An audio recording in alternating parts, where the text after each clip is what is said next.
హోంమంత్రిగా కూడా ఉన్న ముఖ్యమంత్రికి మహిళల రక్షణ పట్ల సోయి లేకుండా పోయిందని తెలంగాణ జాగృతి వైస్ ప్రెసిడెంట్ మంచాల వరలక్ష్మి విమర్శించారు. ఈ విషయమై వారు జాగృతి కార్యాలయంలో మీడియాతో మాట్లాడుతూ కాంగ్రెస్ పాలనలో మహిళలకు రక్షణ లేకుండా పోయిందని ఆవేదన వ్యక్తం చేశారు. అనంతరం జాగృతి అధికార ప్రతినిధి మనోజ్ గౌడ్ మాట్లాడుతూ పట్టపగలే ఓ మహిళ హత్య, మరో మైనర్ పై అత్యాచార ఘటనలు ఆందోళన కలిగిస్తున్నాయని అన్నారు.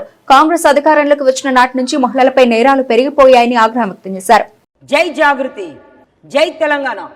ఈరోజు చూసినట్టయితే మా మహిళలకు రక్షణ ఎక్కడుంది?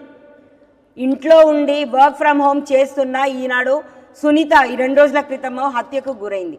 తన మాజీ భర్త ఇంటికి వచ్చి అంత బాజాప్తుగా అన్ని మారణాయుధాలు పట్టుకొని వచ్చి ఓ 10 మంది అడ్డం వచ్చి ఆయనకు చేయాలనుకున్నటువంటిది, ఆయన హత్య చేయాలనుకునేటువంటి విషయాన్ని అడ్డుకున్నా కూడా వారిని అందరినీ అంతమొందించే విధంగా ఉపయోగకరంగా ఉండేటువంటి మారణాయుధాలు పట్టుకొని పట్టపగలు ఇంట్లోకి, అంటే 11:30, 12 ఆ టైంకి వచ్చి హత్య చేయడం అనేటువంటిది జరిగింది.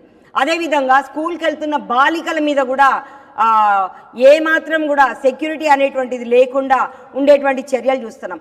ఒక మైనర్ బాలికను తీసుకెళ్లి 2 రోజులు అదుపులో పెట్టుకొని వారికి ఆ అమ్మాయికి మద్యం దాయిపించి మాలిస్టేషన్ చేయడం అనేటువంటిది చాలా విషాదకరమైనటువంటి విషయం.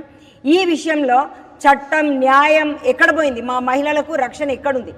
సీఎం రేవంత్ రెడ్డి గారిని మేము ఈ సభాముఖంగా ప్రశ్నిస్తున్నాము. మా తెలంగాణ జాగృతి నుండి మహిళా డెలిగేట్స్ని ప్రశ్నిస్తూ ఉన్నాము. ఈరోజు తెలంగాణ జాగృతి కవితక్క పక్షానికి మేము వెళ్ళి ఆ 2 కుటుంబాలని, ఇరు కుటుంబాలని కూడా మేము పరామర్శించడానికి వెళ్ళినప్పుడు వారి బాధ వర్ణాతీతం.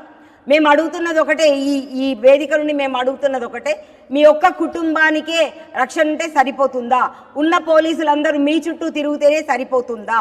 అదేవిధంగా మీ దగ్గరే రక్షణ శాఖ పెట్టుకున్నారు, హోం శాఖ మీ దగ్గరే పెట్టుకున్నారు, అట్లా మిగతా శాఖలు కూడా పెట్టుకున్నారు అనుకోండి, అది వేరే విషయం. కానీ హోంశాఖ మీ దగ్గరే పెట్టుకున్నందుకు ఎంత పకడ్బందీగా శిక్షలు అనేటువంటి అమలు జరగాలి, ఎంత త్వరితగతిన శిక్షలు అమలు చేయాల్సినటువంటి విషయానికి చూడాలి. ఇవేవి జరగడం లేదన్నప్పుడు మీ గవర్నమెంట్ ఫెయిల్యూర్ అవుతుంది. మీకెందుకో ఆలోచన వస్తలేదు. ఇంతమంది ఆడబిడ్డలు ఇన్ని బాధలు పడుతున్నారు, ఇంత హింసకు గురవుతున్నారు, రక్షణ లేని జీవితాన్ని గడుపుతున్నారు.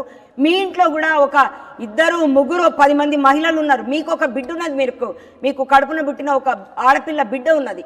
సో ఇదే విధంగా ఒక రాష్ట్రానికి సీఎం అయిన మీరు మాలాంటి ఆడపిల్లలందరూ కూడా ఒక తండ్రి స్థానంలో ఉండేవాళ్ళు ఉండే రక్షణ శాఖని మీ దగ్గరే పెట్టుకొని అది ఏ విధంగా కూడా పనిచేయనటువంటి స్థితి చూస్తుంటే చాలా బాధ అనిపిస్తుంది. ఇప్పుడు ఈ 2 సంఘటనలు జరిగి కూడా దాదాపుగా ఒక 4 రోజులు, 5 రోజులు, 6 రోజులు, 4 రోజులు గడుస్తున్నటువంటి సమయము. ఇప్పటి వరకు మహిళా మంత్రులు కానీ అక్కడ ఉండేటువంటి ఎమ్మెల్యేలు కానీ వాళ్ళ ఇంటికి వెళ్ళి పరామర్శించి పాపాన పోలేదు. ఎందుకు ఇంత కఠినత్వం తలుసుకుంటున్నారు మీరు? మిమ్మల్ని మేమందరం ఎన్నుకున్నది, మా మహిళలందరం కూడా మేము తలుసుకుంటేనే ఏ ప్రభుత్వమైనా లైవ్లోకి వచ్చింది. సో మా పట్ల మీకు ఎందుకంత వివక్ష? ఈ వేదిక నుండి మేము అడుగుతున్నాము. హోంశాఖ మీ దగ్గరే పెట్టుకొని శిక్షలు ఎందుకు త్వరితగతిన జరుగుతలేవు? Law justice is delayed is not a justice. ఇమీడియట్గా ఆ మైనర్ బాలిక మీద జరిగినటువంటి అత్యాచార ఘటన జరిగినటువంటిది ఏదైతే ఉందో, 3 అదుపులోకి తీసుకున్నామన్నారు, ఇంకొక బాలుడు పరారీలో ఉన్నాడు, ఒక చిన్న పిల్లగాడు, చిన్న మైనర్ బాలుడు పారిపోయిండు, వాళ్ళని పట్టుకోలేని స్థితిలో రక్షణ శాఖ ఇవాళ ఉంది అనుకుంటే మాలాంటి మహిళలకు రక్షణ ఎక్కడిది? మా పిల్లల్ని మేము బడులకు పంపాలన్నా, కాలేజీలకు పంపాలన్నా, అదేవిధంగా ఉద్యోగాలకు పంపాలన్నా కూడా మాకు రక్షణ ఎక్కడున్నది? సో మీరందరూ కూడా, మీరు సీఎంగా